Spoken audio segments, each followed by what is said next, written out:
সেই আমার টনি। সেদিন তুই আমাকে টনির সম্বন্ধে মিথ্যা কথা বলেছিস।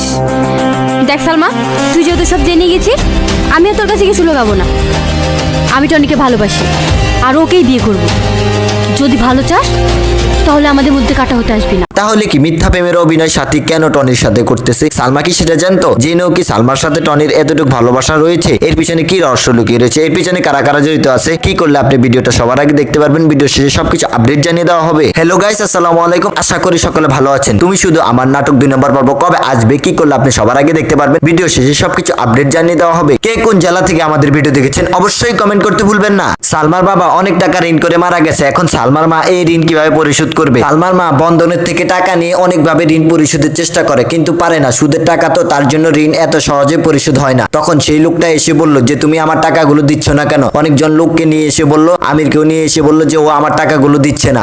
তখন বলে যে আপনার টাকা আমি কিছু দিনের ভিতরেই দিতেছি। বলে যে তোমার কথা আমি বিশ্বাস করি না, তুমি এরকম করে আমাকে অনেকদিন ঘুরিয়েছো, তুমি বাসায় থাকো না, তার জন্য আমি আজকে সবাইকে নিয়ে আসলাম। বলে যে 2 মাসের ভিতরে যদি টাকা না দাও, তুমি আমাকে ইসলামে সাইন দিয়ে লিখে দাও যে 2 মাস পরে আমি টাকা দিব। তখন তোমার কাছ থেকে এসে আমি টাকা নিয়ে যাব, নাহলে তোমার মেয়েকে আমি বিয়ে করব। তখন বলে যে আপনি টাকা পাবেন, টাকা নেবেন, আপনি আমার মেয়েকে কেন বিয়ে করবেন? আপনি টাকা পাবেন যে 2 মাস পরে এসে টাকা নিয়ে যাবেন। তখন সালমার আম্মা ইসলামে সই করে বলে যে এখন তাড়াতাড়ি বাড়ি থেকে বিদায় হয়ে যান, আপনাদের জন্য আমরা বাড়িতে ঠিকঠাক মতো থাকতেও পারছি না। বলে যে এখন চলে গেলাম, 2 মাস পর আবার আসবো। তখন সালমা বসে বসে কান্না করতে লাগলো। বলে যে মা, ওই লোকটা কি বলে গেল, ওই লোকটাকে আমি কখনোই বিয়ে করব না। তখন সালমা বসে বসে টনির ছবিটা হাতে নিয়ে ভাবছে যে টনি তুমি কবে আসবে, তোমার সাথে আমার বিয়ে হবে। তারপরের দিন সালমার সাথী টনিদের বাসায় গেল। তখন দারোয়ান জিজ্ঞেস করতে লাগলো তোমরা কই যাও মা? বলে যে আঙ্কেল আমরা টনিদের বাসায় যাই। টনি কবে আসবে সেটা আপনি জানেন? টনির নাম্বার আছে আপনার কাছে? বলে যে না, টনির নাম্বার নাই, টনি কবে আসবে সেটাও আমি জানি না। তখন সাথী আর সালমা দুজনে চলে গেল। তার কয়েকদিন পরে টনির পরীক্ষা শেষ হয়ে গেল। তখন টনির বন্ধুকে বলতেছে যে চল আমরা ঘুরে আসি। টনি বলল না রে, অনেকদিন হয়েছে বাড়ি যাই না, বাড়ি যাবো আজকে, সালমার সাথে অনেকদিন হয়েছে দেখা করি না, দেখা করে আসবো। কয়েকদিন পরে টনি কলেজ থেকে বাড়ি চলে আসলো। তখন সালমাদের বাসায় চলে আসলো, যে দেখে যে সালমাদের বাসায় তালা মারা।